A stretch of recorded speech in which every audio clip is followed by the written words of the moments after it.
거룩하신 하나님 아버지, 하나님의 은혜를 감사합니다. 오늘 우리에게 허락하신 이 시간을 통하여 하나님 말씀 들으며 더 가까이 나가기 원합니다. 우리를 인도하여 주시옵소서.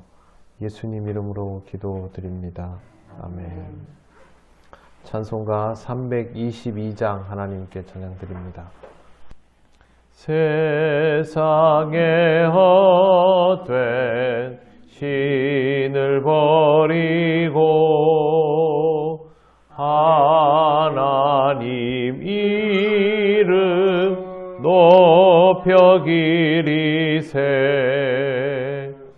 온 천하 백성 모두 나와서 다같이 하나님만 섬기세. 세상에 헛된 우상 버리고 인간의 모든 부귀 영화와 거짓과 불의 모두 버리고 온전히 하나님만 섬기세. 주님의 백성 서로 헤아려 시기와 미움 아주 버리고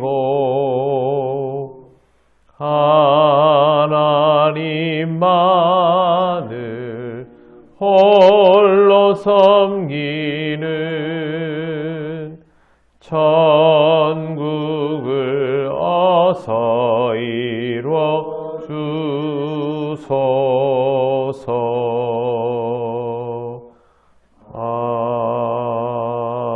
아멘. 하나님 말씀 사무엘하 6장 1절에서 5절입니다. 한 절씩 교독하겠습니다. 다윗이 이스라엘에서 뽑은 무리 3만 명을 다시 모으고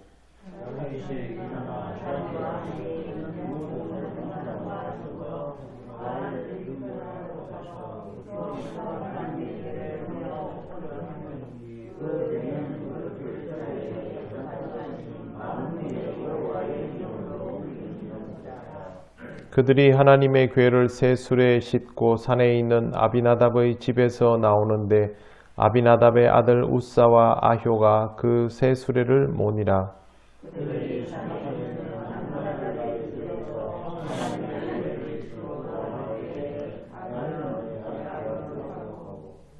같이 읽겠습니다.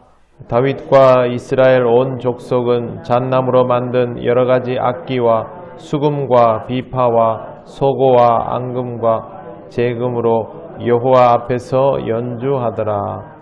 아멘. 네, 다윗이 이스라엘 무리 중에 3만 명을 다시 모으고 바알레 유다라는 곳으로 갑니다. 바알레 유다는 기럇 여아림이 원래 이름이고 예전에는 그냥 바알레였습니다. 근데 바알라였다가 바알레 유다로 불리게 된 것은 유다 땅에 속해졌기 때문입니다. 바알라라는 말은 주인이라는 뜻입니다. 근데 그냥 주인이 아니고 가나안 사람들이 섬기는 신들을 우리 같으면 지금 영어로 뭐 God 이렇게 부르면 이 사람들은 신은 전부 바알이라고 불렀습니다. 원래부터 우상을 숭배하던 땅인데 유다의 영토로 복속이 되면서 유다 안에 있는 바알의 땅이 된 것이죠. 굉장히 종교적인 특색이 있는 그런 지역입니다. 이 지역에 언약궤가 오랫동안 있었습니다. 언약궤 역사를 보면 이 지역이 사실은 좀 애매한 곳입니다. 왜 그러냐 하면 이 지역은 유다 땅이기는 하지만 블레셋과 아주 인접한 곳이죠. 처음에 여러분 언약궤가 어떻게 해서 이동했는지를 기억을 하실 겁니다. 엘리의 아들 홈니와 비느하스가 전투에서 죽고 그때 언약궤를 빼앗기게 되죠. 언약궤가 블레셋 땅에 다곤 신전에 있었는데 이제 하나님을 수치스럽게 하려고 했는데 신전에 이제 문제가 발생하면서 언약궤를 되돌려 보내게 됩니다.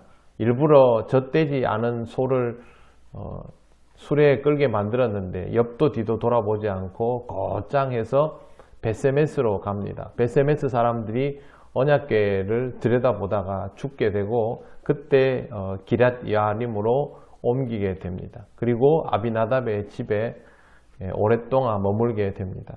얼마나 오래 있었는가에 대해서 구체적으로 연도를 알려주고 있는 것은 없지만은 오벳 에돔의 집에 20년 있었는 것만으로 계산하기가 어렵고 엘리 시대가 끝나고 사무엘 시대 동안 그리고 사울 왕의 시대 그리고 다윗이 헤브론에서 통치하던 시대까지를 언약궤가 바깥에 있던 기간으로 본다면 학자들은 70년이라고 봅니다.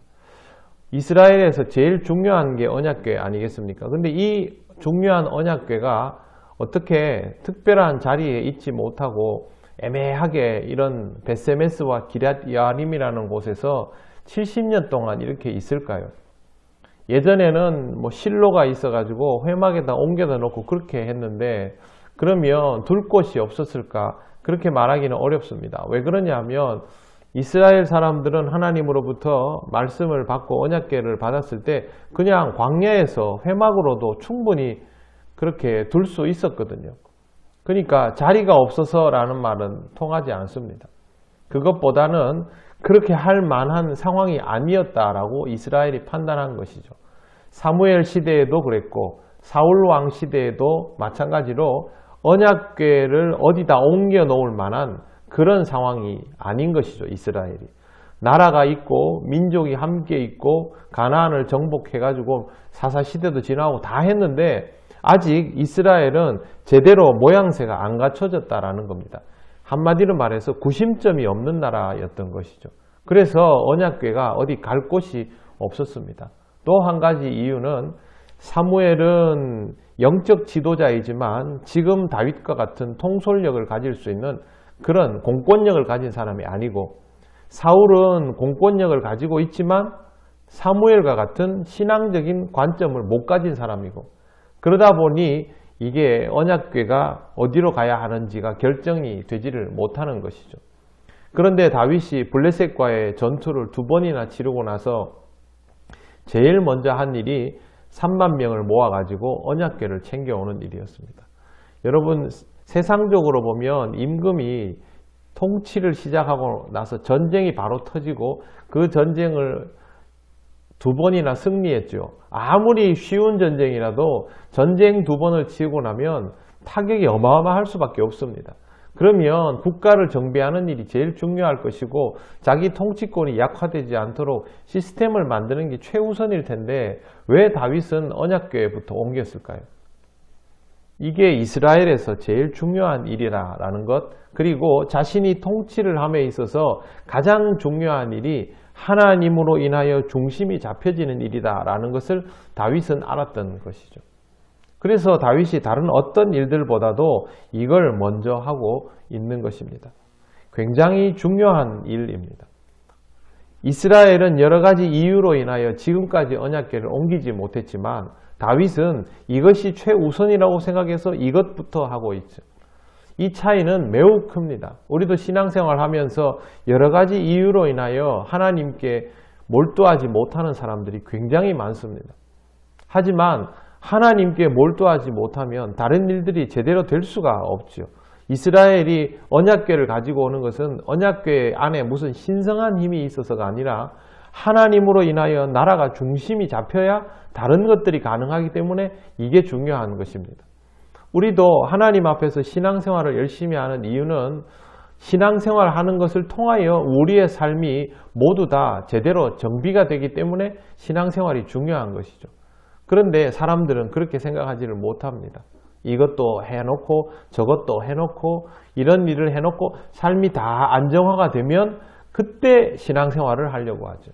절대 제대로 할 수 없습니다. 여러분들이 매일 일어나서 새벽에 나와서 기도하고 하루를 시작하는 이유가 뭡니까? 내 삶은 날마다 신앙으로 토대를 만들어야 그 위에 다른 것들이 서도 의미가 있다라는 것을 알기 때문에 하루의 시작을 하나님과 함께 하는 것이죠. 이런 마음이 필요한 것입니다. 다윗에게 있는 마음도 이거고, 앞으로도 다윗에게 이 마음이 있으면 다윗은 잘할 것이고, 이 마음이 없으면 잘 못합니다. 우리 중에 대단한 사람이 누가 있으며 우리 중에 특별히 성품이 더 좋은 사람이 누가 따로 있겠습니까?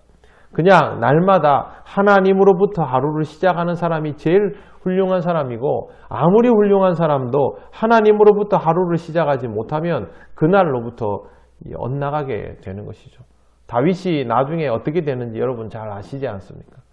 그 사람의 훌륭하고 아니고의 문제가 아닌 것입니다. 항상 하나님을 중심으로 하는 것부터라는 생각을 꼭 해야만 합니다. 오늘 말씀이 우리에게 주는 교훈은 바로 그것입니다. 다윗에게 여러 가지 의도가 있을 수 있고 언약궤를 통하여 어떤 상징성을 삼았을 수도 있지만 결과적으로 다윗이 언약궤를 제일 먼저 움직여야 한다. 어떤 구심점의 자리로 돌려놓아야 한다라고 생각했던 것 자체가 다윗이 다른 사람들과 달랐던 것입니다. 여러분의 삶도 하나님 앞에서 이런 영적 구심점을 항상 중요하게 여기고 지켜나가는 신앙이 된다면 앞으로도 흔들림 없는 삶을 살아갈 수 있을 것입니다. 오늘도 중심을 딱 잡고 나아가시는 여러분 되시기를 바랍니다. 아멘. 기도드리겠습니다. 하나님 감사합니다. 다윗을 통하여 오늘도 하나님께서 무엇을 중요하게 여기시는지를 보게 하시니 감사합니다. 이스라엘이 꼭 했어야만 하는 일들이 70년이나 미루어져 왔던 것을 보며 우리의 삶 속에 하나님께서 우선되어야 할 것들이 혹시 그리 되지 않은 것이 있음을 찾게 하시고 또 바로 잡아가게 인도하여 주시옵소서. 사랑하는 우리 통영교회 성도들 중에도 하나님께서 우선되지 않는 삶이 많이 있는 줄 압니다. 하나님 오늘도 그들에게 찾아가 주셔서 그들의 삶 속에 하나님이 중심되어야만 모든 것들이 의미 있음을 깨닫게 하시고 하나님 앞에 엎드리며 삶을 살아가는 귀한 백성들 되게 하여 주시옵소서. 오늘도 하나님 우리를 인도하여 주실 줄 믿사오며 예수님 이름으로 기도드립니다. 아멘. 하늘에 계신 우리 아버지, 아버지의 이름을 거룩하게 하시며 아버지의 나라가 오게 하시며 아버지의 뜻이 하늘에서와 같이 땅에서도 이루어지게 하소서. 오늘 우리에게 일용할 양식을 주시고 우리가 우리에게 잘못한 사람을 용서하여 준 것 같이 우리 죄를 용서하여 주시고 우리를 시험에 빠지지 않게 하시고 악에서 구하소서. 나라와 권능과 영광이 영원히 아버지의 것입니다. 아멘.